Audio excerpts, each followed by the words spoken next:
So you want to just make sure, it doesn't matter whether it's 100,000 pound, million pound, or a billion pound. Make sure you understand what your customers' needs, desires, and problems are. Make them your own. Hey guys, it's Matt Haycox here, and we're here for another lockdown special podcast. We're streaming this live on Facebook and YouTube, and we're also recording this so that a lot of you guys listening to this will be hearing it on iTunes and Spotify and wherever else you kind of consume your content from me. Now, today I've got a guest with me who has been described by The Economist as a man with impeccable credentials as a telecom revolutionary. He's been described by the BBC as the Boston tough guy who made 750 million. And the Irish Independent describes him as the most successful Irish-American tech businessman you might never have heard of. Guys, I've actually genuinely spent about 30 minutes trying to condense this biography and introduction into something more timely, and really struggling to remove all the achievements and accolades and everything that this man has done. But I've got with me David McCourt, who is a businessman, an investor, a tech entrepreneur, and of late an author as well. His debut book is Total Rethink: Why Entrepreneurs Should Act Like Revolutionaries, and that was launched in the summer of 2019 and quickly became a bestseller with the Wall Street Journal, USA Today, and Amazon. And never is there a time more apt that we need a total rethink. So it seems fantastically timely that we've got David with us now today. So thanks a lot for being here, David, all the way from LA. It's good to be here, Matt. It's great to be with you. And it is sunny in LA, but you've had good weather the last few weeks as well. Long forgotten, mate. Long forgotten. I'm sat recording this, looking out my window, hearing the rain drop on my roof. So you're not going to stop me being jealous, whatever you say. The rain will stop in the next 6 months. Don't worry. Listen, obviously, I've given a bit of an introduction to you, which, it doesn't do 1% justice to everything you've got to say. I mean, I know we're going to talk a lot about your book today, but can you kind of set the scene for us a little bit? Explain, your background, how you got to where we are today, how the book started, and then maybe we can go into some of the content of that.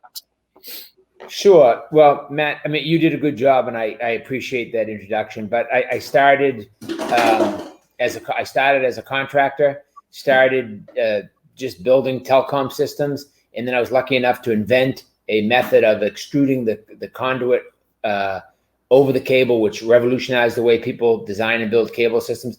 Then I built my own, which was the first competitive phone company in America, a company called Corporate Communications Network. We merged that into MFS, created a company called MFS McCourt. Then we sold MFS into a $14.5 billion deal to MCI WorldCom. I then went to Mexico and I built all the cable and phone systems from Hermosillo to Guadalajara. And that was a deal we were very proud of, because we changed the time to get a phone or a cable line from a year wait to a few days by the time we were done. And we also dropped the price 30%. Then had a TV station in the Caribbean, started producing content. We won 12 Emmys by producing content, mostly stuff about children or for children. We took Angelina Jolie to Africa and did a documentary on refugees in Tanzania. We did a documentary with Mike Douglas on children soldiers in Sierra Leone. We had a children's show here in the States called Reading Rainbow. But I think more important than the stuff I've done in the past, or more exciting for me anyways, what we're doing now, which is we're running the largest public-private partnership in Europe in the telecom space.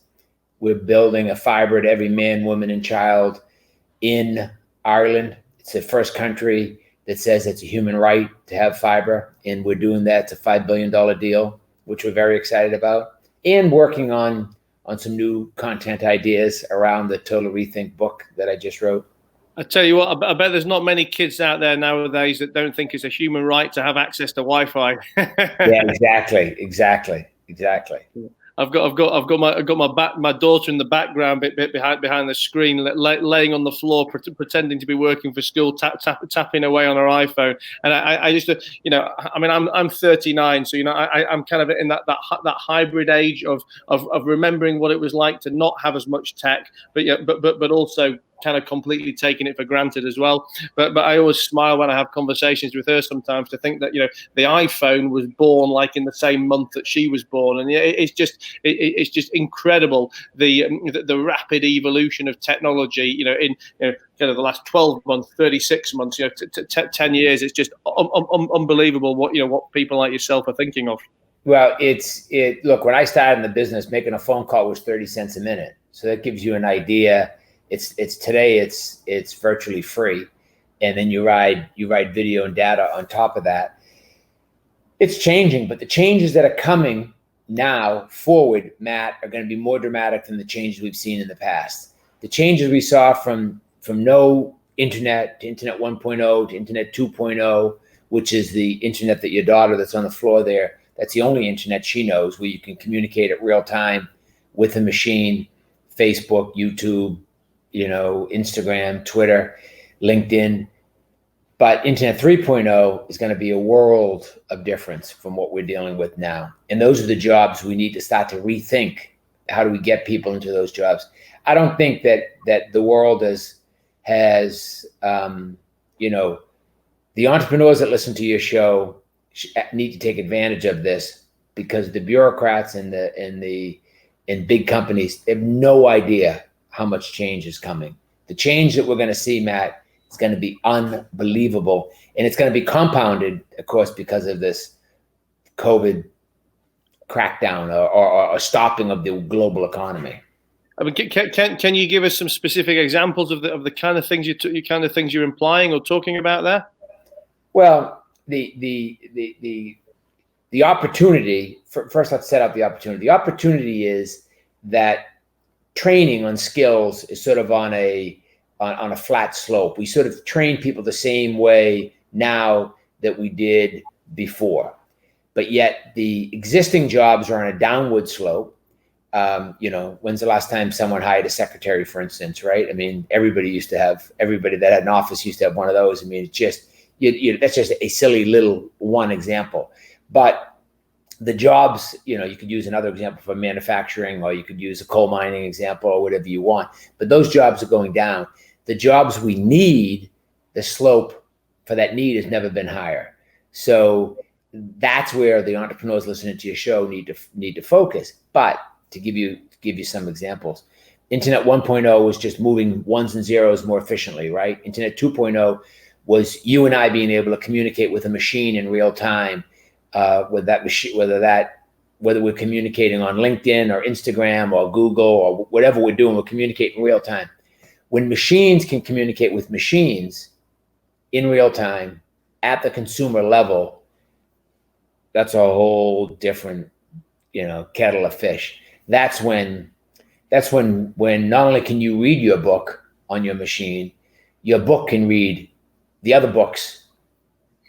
So books can read books. You can buy a book and it can tell you, you can type in, what does this book say that's different from every other book I've read? What does this book say that I've agreed with every other book I've read? What does this book say that has the same reference points to every other book I've read? Or you can set your computer to program that so only that information comes up. I mean, the change is going to be 1,000,000%. There'll be another 1,000,000% change in technology from now over the next 20 years. And I mean, how far ahead, do like the big tech thinkers, the big tech businesses, how far ahead are they actually working? I mean, I guess there's some product deliverables always change, but have these people got like product pipelines? Almost with like, this is going to be delivered in 60 months. This is going to be delivered in 8 to 10 years. I mean, is it that, like, behind the scenes? Is it that formal? Sure, but I wouldn't worry about.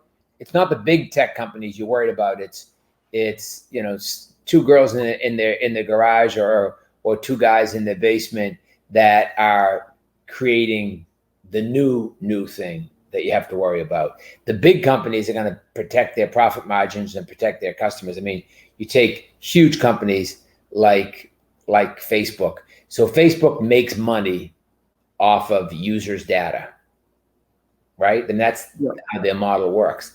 That model is going away. And I don't know whether it's going away in 1 year, 5 years, 10 years, or 20 years, but there is no way in the future, just like I knew when I started that phone calls weren't going to stay at 30 cents a minute, no way consumers in the future aren't going to own their own data. There's no way someone could create another company today where they're going to say, I'm going to own all my users' data and they're going to do all the work for me. And then I'm going to own all the data and I'm going to monetize that and make billions with a B, billions of dollars off the back of those consumers.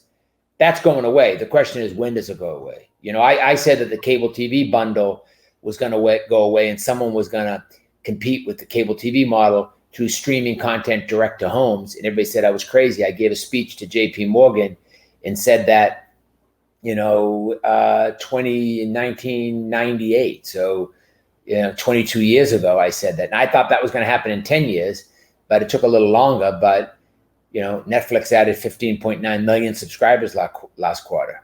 So since COVID, just in America, where we've increased per week 50 billion minutes of streaming.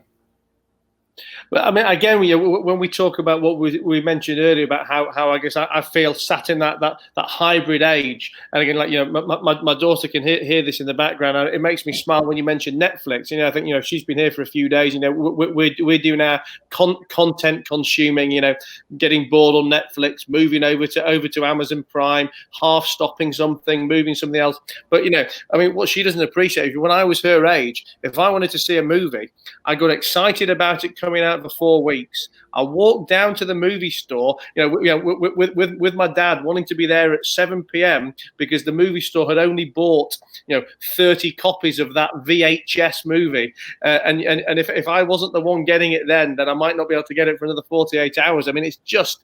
I mean, and like I said, I feel old having that conversation, knowing I'm not old. And when I think back to my parents and my parents' parents, people who are still alive, it's just, I mean, you just can't get your head around tech. And it's going to change, and the change is just going to pick up. The slope is very, very steep, very steep. Well, listen, we want to talk about your book, but I do want to ask you one thing just before we go on to that, because, and again, as I mentioned to you, my audience is SME businesses, is young entrepreneurs, is entrepreneurs, waiting to start in business or wanting to start in business. And one of the things I talk about regularly with people, particularly of late, who are starting businesses during these COVID times, is always making sure you're applying the right principles to your business at the right stage. So the people, for example, I had a guy on the other night, wanting to start a car valeting business, and these people kind of overcomplicate and overthink. They can't start before they've got a website, and they need this business card, they need this perfect logo, etc. And obviously I work with people very much to encourage them to to kind of get out there and not use $1 million business techniques in $100,000 business, $100,000 techniques in a new start business. But as you said a minute ago, you sold your company for $14 billion or 14. Well, there was at that time. There was more than me that owned it, for sure. But I guess the point I was making is, you're a guy who started as an engineer, who built a company, merged it, and ended up doing deals at a size with a B on. I mean, what I guess different strategies, different mindsets. Do you find doing deals at that level to doing deals at the £1 million level or the £100 million level, which are still unthinkable to 99% of the population? Bearing in mind you were a guy that started from scratch. What kind of mindset differences do you find? Well, I'm not sure, Matt. They are different. You want to understand what the customer wants, and you want to make sure his or her needs and wishes are the same as yours. So you want to make your issue and your customer's issues the same. And that's the same whether it's $1 million deal or 100 million or £1 billion deal. It's the same. You want to focus on what problem you're trying to solve for the customer and make their problems and your problems the same. I mean, that's what good leadership does. Good leadership is empathetic to your problem, and I make your problem and my problem the same, and we solve it together. And that's what, if you look around the world, the leaders that you respect, they all operate that way. If you look at the ones you don't respect, they all don't operate that way. Interesting. I like that. I mean, if you look at the COVID crisis right now, if you look at the leaders that are handling it correctly, they're being very empathetic to what the citizens' needs and fears and feelings are, and the ones that aren't empathetic are getting crucified in the press. So you want to just make sure it doesn't matter whether it's £100,000, £1,000,000, or £1 billion. Make sure you understand what your customers' needs, desires, and problems are. Make them your own. I mean, so I think it's all the same. And be focused.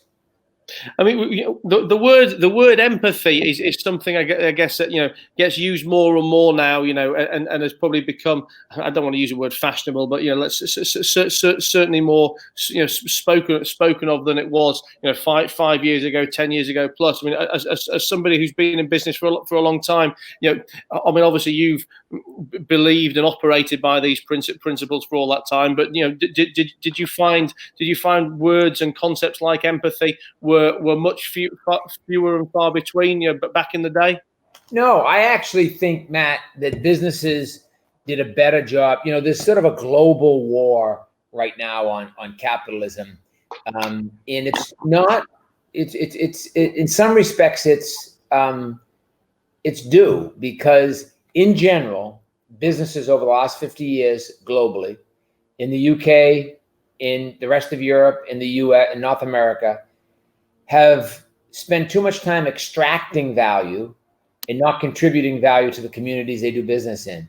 In the old days, you contributed to the community you did business in, and you also made a profit. Now businesses are more interested in extracting value as quick as they can, and that's made people wary of big businesses, and it's made governments fight with big businesses. And then big businesses are fighting with government, and government, of course, is only concerned with getting reelected. So they're not doing their job. So both parties are doing a really shitty job of doing what they're supposed to do. And now in this COVID or post-COVID world, we need business and government working together more than ever. And they're not. So businesses, so young guy, your daughter's going to grow up in a business environment that's very hostile compared to the one I grew up in, which means that she's going to have to really rethink how she approaches that. You can sneak by, Matt. You're in between. You can sneak by. I'm still in that happy age group. Well, listen, let's talk about the book, Total Rethink. Where did the idea come from, and tell me what it's all about. Well, the book is designed for not only entrepreneurs, but people who want to think like an entrepreneur. So whether that's in their personal life, their marriage, their business, they don't have to want to start a business. They just should, in my opinion, think more like an entrepreneur, think more revolutionary. Because Matt, from the beginning of time, almost, or let's just say from the Industrial Revolution up through the 90s, problems came at us in an incremental way. And we could come up with incremental solutions to address those problems. Now problems are coming at us like a freight train. They're coming at us very fast, and they're coming at us from all angles.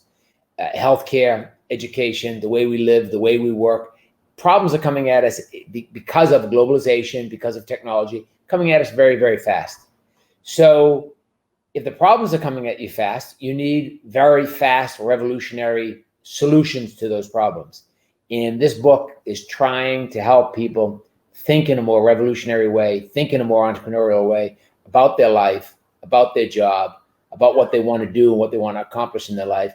Because the problems are so big and coming so fast, it's the only way you're going to be able to continue to think out these problems. And I address, everything from a rethink of the Catholic Church, to rethinking medicine, to rethinking how people get paid, rethinking how we do our work. I mean, I didn't leave any rock unturned, but I think it's necessary. Oh, so you're actually giving your ideas on how these organizations should be rethought. Yeah, absolutely. I mean, how can you How can you, with the way between technology and globalization, with the way problems and the speed in which problems are coming at us, how can you expect to survive if you don't rethink it? Now, we have a whole new list of things we need to rethink now. Business travel, hospitality, events, convention centers, outdoor concerts, movie theaters. We have a whole new set of things that we didn't even know that we had to rethink, but we have to rethink them in real time, like right now. And I mean, as well as obviously, giving your thoughts on how these businesses, should be replanned, rethought. Do you set out a framework in there as well for, I guess, for how the non-entrepreneur needs to start thinking like an entrepreneur? Is there a kind of a 101 for the person sat at home of what they need to do with themselves? Yeah, absolutely. And I think that what we really hope to accomplish with the book is that people will read it and rethink their own life and rethink where they fit in at the company they're in, or whether if they're an entrepreneur or they run a small business or work for a small business or work for a big business, or they just want to rethink, their personal life. I give examples in my own life, examples of ways other people did it, and some suggestions. Okay. I mean, it's a good read. And anybody who, Total Rethink's the name of the book. David McCourt's obviously my name, but anybody who buys the book and wants to chat on social media, I'm at DC McCourt, so they can find me on social media. They can find me at Instagram or LinkedIn, and we can have a conversation. Fantastic. And we can buy the book online at Amazon, presumably. Absolutely. Any bookstore or Amazon. Just help. Jeff Bezos needs a little bit more money. Buy it from Amazon, I guess. Or buy it online from your local bookstore. Maybe give them the big. Actually, now I'm being serious. Now buying it online, if your local bookstore can get it for you online, probably supporting them is probably a better idea than Amazon. But either one. Well, I will. I mean, I'm looking forward to reading it myself as well, and I will for anyone listening to this after the fact. I'll put a little link on here to with an Amazon click through or something, so we can make it easy to find the book. Perfect. I appreciate that. And again, obviously, like we say, never was a more opportune time for a book like this to kind of come out. I mean, how have you been, let's say, reacting personally, and in your businesses? I mean, obviously, I know you said you were supposed to be in London right now. You're over in LA, but what kind of changes have you made in your businesses? What kind of problems and solutions are you going through right now? Well, everything has changed because I have a personal little bit of a pain in the ass because I'm 8 hours, from my office in London or the office in Dublin, we're 8 hours different out here. So that makes the schedule a little bit of a pain in the ass. But it is, it's amazing how much you can get done on Zoom calls. I have a week for that big project we have in Ireland. I have a weekly phone call with the government, and it's perfectly seamless on Zoom, perfectly seamless. So I'll tell you this, we're going to rent less office space. There's less office space in our budget going forward than there was in the past. I can tell you that. Yeah, mine too. I mean, it is so funny how such fundamental changes happen so quickly. I mean, literally 2.5 months ago. The lease on our office runs out in the end of June, and we were sat there 2.5 months ago, starting to look at new offices from agents, which were actually bigger than the one that we're looking at now. And we 2 weeks into this, and I'm a guy who's always hated the concept of staff working from home. I've just never been able to get my head around the discipline and the motivation, the accountability. And I know that's my fault, not their fault, but I've just never been able to get my head in that space.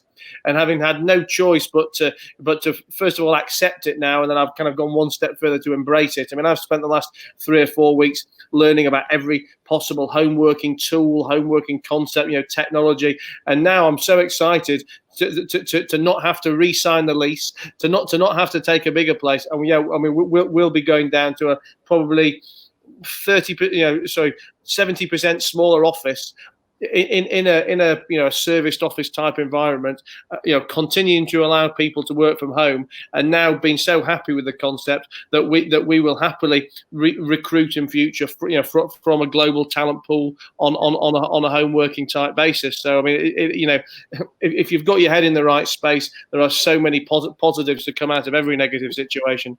And it's good for people who live in rural areas, because now they have the opportunity to work for a big company in an urban area. So good for them. That is a positive for people who live on the fringe of the commuting distance to these big companies.